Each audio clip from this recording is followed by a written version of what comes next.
இன்னொரு ஒரு முக்கியமான விஷயம், இப்போ நான் குழந்தைங்களை பற்றி நான் சொன்னேன் இல்லையா, குழந்தைங்களுக்கு வந்து ஊட்டக்கூடாது, இது முன்னோர்கள் வந்து பின்பற்றிய ஒரு வழக்கம் கிடையாது, குழந்தைங்க தானாக சாப்பிட்டாங்க, அதை பார்த்து ரசித்தாங்க, அதுதான் வந்து ஒரு முழுமையான உடல் ஆரோக்கியம்.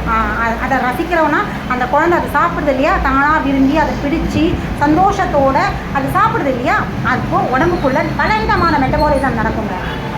அதை சாப்பிட்ற அத்தனை உணவுகளுமே மிகப்பெரிய ஆற்றலாக அந்த குழந்தையோட ஒவ்வொரு உள்ளுறுப்புகளும் ஒவ்வொரு செல்லுகளும் உறிஞ்சி எடுத்துக்கும். அப்போது இப்படியான உணவு பழக்கத்தோடு வர குழந்தைங்களோட செல்ஸ் வந்து புதுசாக பிறந்துக்கிட்டே இருக்கும், ஆரோக்கியமாக இருந்துக்கிட்டே இருப்பாங்க, அவங்க நோய் நொடியே கிடையாது. இதுதான் அறிவியல், உடல் அறிவியல். இன்னொரு முக்கியமான உடல் அறிவியல் நம்ம முன்னோர்கள் பின்பற்ற விஷயத்தை நான் சொல்கிறேன். அதாவது நம்ம முன்னோர்கள் வந்து மொட்டையடிக்கிற ஒரு கான்செப்ட் வச்சுருந்தாங்க. எதுக்காக மொட்டை அடிப்பாங்க? நம்மளுடைய வேர்கள் பலம். அதாவது நம்ம நம்பிக்கையாக வந்து என்னவா வச்சுருந்தாங்கன்னா, சாமிக்கு மொட்டை அடிக்கிறதோ இல்லை எதுவோ ஒன்று, ஆக மொத்தத்தில் மொட்டை அடிக்கிற கான்செப்ட்டுக்கு பின்னாடி, அதாவது 3 மொட்டை 2 மொட்டை அப்படின்னு அடிப்பாங்க இல்லையா, அதுக்கு பின்னாடி என்ன கான்செப்ட் இருந்தது அப்படின்னு பார்த்தீங்கன்னா, வேருடைய பலம். அதாவது நம்மளுடைய மண்டையில் இருக்கிற ரூட் இருக்கு இல்லையா, அந்த வேருடைய முடியோடைய பலம் வந்து அந்த முடிகளை மொட்டையடிக்க அடுத்தடுத்து பலமான வேர்கள் வந்துக்கிட்டே இருக்கும், நல்ல ஆரோக்கியமான முடி வந்து வளர்ச்சி இருக்கும் அப்படிங்கிறதுக்காக அந்த மொட்டையடிக்கிறது அப்படின்ற ஒரு ப்ராசஸை ஒரு விஷயத்தை வந்து பாரம்பரியமாக பின்பற்றிட்டு வந்தாங்க. இதை உடலே நிகழ்த்தும். நம்ம மொட்டையடிக்க வேண்டிய அவசியமே இல்லை. எப்படி நிகழ்த்துதுன்னா, நம்ம அன்றாட நமக்கே நடக்குது இல்லையா, முடி உதிர்தா இல்லையா, அப்படியே நம்ம தலையில் இருக்கிற முடி வாழ்க்கை முழுக்கமே நம்ம பிறந்ததுன்னு சாகிற வரைக்கும் தலையில் முடி இருந்துகிட்டே இருக்கா, உதிர்கிறதே கிடையாதா? இதுதான் உடம்புடைய மொட்டை அடிக்கிற ப்ராசஸ். அது பிறந்த குழந்தையிலேருந்தே முடி உதிர்ந்து புதுசான முடி முளைச்சிட்டே இருக்கும். பலகீனமாக இருக்க வேற உடலே கண்டறியும். அந்த மாதிரியான பலகீனமாக இருக்க வேர் முடியை உடல் கண்டறியும் பொழுது அது உடனே அதை நீக்கிட்டு அந்த இடத்துல வேறு பலமான முடி, திரும்ப அதுவும் வந்து பலகீனமாக இருந்தால் அடுத்து திரும்ப பலமான முடி. இது வாழ்க்கை முழுக்கவுமே ஒரு குழந்தை இந்த பிரபஞ்சத்தில் பிறக்கிறதுலேருந்து இறக்கிற வரைக்கும் இந்த விஷயம் ப்ராசஸ் நடந்துகிட்டே இருக்கும். இதுதான் நமக்கான முடி.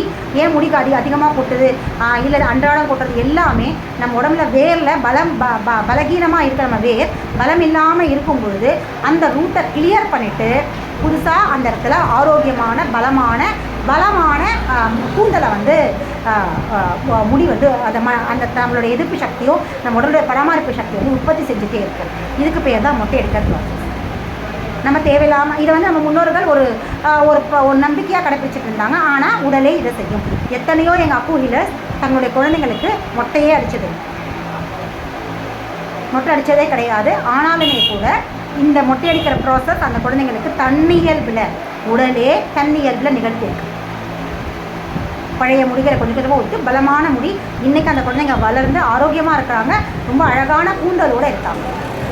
இதுதான் உடலால் செய்யப்படுற எல்லா விதமான ப்ராசஸ். நம்ம முன்னோர்கள் எதெல்லாம் பின்பற்றுறாங்களோ அது எல்லாமே நம்ம உடலால் செய்யப்படுது.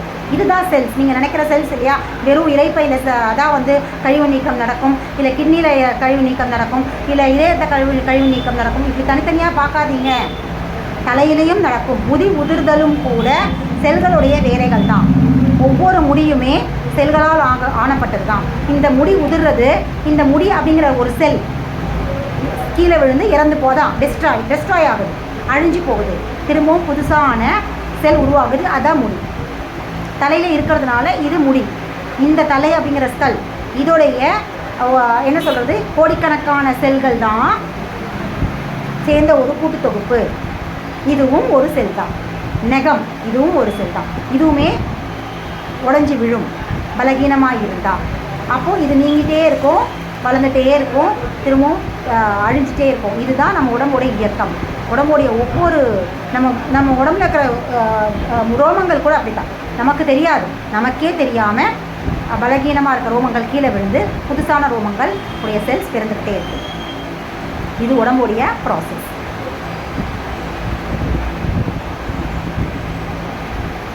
இன்னும் நிறைய விஷயங்கள் உடம்பு பற்றி தெரிஞ்சுக்கலாம். இந்த குழந்தை விஷயங்கள் முதல்ல சொல்லணும்னு நினச்சேன். இன்னொரு முக்கியமான விஷயம் என்ன அப்படின்னு பார்த்தீங்கன்னா, அதாவது ஹைட்ரோக்ளோரிக் ஆசிட் பற்றி நான் சொல்லியிருக்கேன் இல்லையா. பசி எடுக்கும்பொழுது நம்ம உடம்புக்குள்ளே வயிற்றுக்குள்ளே ஹைட்ரோக்ளோரிக் ஆசிட் அப்படிங்கிற ஒரு சுரக்கும். ஹைட்ரோக்ளோரிக் ஆசிட் அப்படின்னு சுரந்தால் மட்டும்தான் நம்ம சாப்பிடணும். நம்ம சாப்பிட்ற சாப்பாடு அந்த ஆசிட் வந்து ஆற்றலாக மாற்றும். சரி, இந்த ஹைட்ரோக்ளோரிக் ஆசிடை பற்றி ஒரு முக்கியமான விஷயம் சொல்கிறேன். எந்த அளவுக்கு ஹைட்ரோக்ளோரிக் ஆசிட் சுரக்கும் அப்படின்னு பார்த்தீங்கன்னா, உடம்புடைய செல் தேவையை பொறுத்து தான் ஹைட்ரோக்ளோரிக் ஆசிடோடைய சுரப்பு இருக்கும். செல்களுக்கு எந்த அளவுக்கு உணவு தேவையோ அந்த அளவுக்கு ஹைட்ரோக்ளோரிக் ஆசிட் சுரக்கும். வயிறு ஃபுல்லாக ஹைட்ரோக்ளோரிக் ஆசிட் இருக்காது. அப்போ நம்ம சாப்பிட வேண்டிய அளவு என்ன அப்படின்னு பார்த்தீங்கன்னா, அது எது நிர்ணயம் பண்ணுதுன்னா அந்த வயிற்றில் சுரந்திருக்க ஹைட்ரோக்ளோரிக் ஆசிட் தான். எப்படி அப்படின்னு பார்த்தீங்கன்னா, அந்த சுவையை மாற்றுது இல்லையா நாக்கில் ஹைட்ரோக்ளோரிக் ஆசிட். இப்போ செல்லுக்கு வந்து 4 இட்லி தேவைப்படுது அப்படின்னு வச்சுக்கோங்க. செல்லுக்கு 4 இட்லி தான் தேவைப்படுது அப்படின்னா, அதாவது மொத்த உடம்புல இருக்கிற மொத்த செல்லுக்குமே சேர்த்து அதோடைய உணவு தேவை எவ்வளவா இருக்குது? 4 இட்லி. அப்போது 4 இட்லியோட அளவு தான் நம்ம வயிற்றுக்குள்ளே ஹைட்ரோக்ளோரிக் ஆசிட் சுரக்கும். அந்த 4 இட்லியை சமைக்கக்கூடிய அளவு தான் ஹைட்ரோக்ளோரிக் ஆசிட் சுரக்கும். அப்போது அந்த 4 இட்லியை சமைக்கக்கூடிய அளவுக்கு ஹைட்ரோக்ளோரிக் ஆசிட் சுரக்குது இல்லையா? சுரக்கும் போது என்ன ஆகும்னா, நம்ம சாப்பிட்றோம், சாப்பிட்டதுக்கப்புறம் அந்த இட்லி வயிற்றுக்குள்ளே போகும். 4 இட்லி காண ஹைட்ரோக்ளோரிக் ஆசிட் சுரக்கும் பொழுது அந்த 4 இட்லியுமே என்ன ஆகும்னா அந்த ஹைட்ரோக்ளோரிக் ஆசிட்குள்ளே விழுந்து அதோடைய சத்துக்கள் வந்து செல்களால் எடுக்கப்படும். அப்போது அந்த சாப்பிட்டு அதுக்கு மேலே எக்ஸ்ட்ராவாக சாப்பிடும்போது நம்ம என்ன அப்படி அந்த ஹைட்ரோக்ளோரிக் ஆசிடோட பூர்த்தி ஆயிடுச்சுன்னா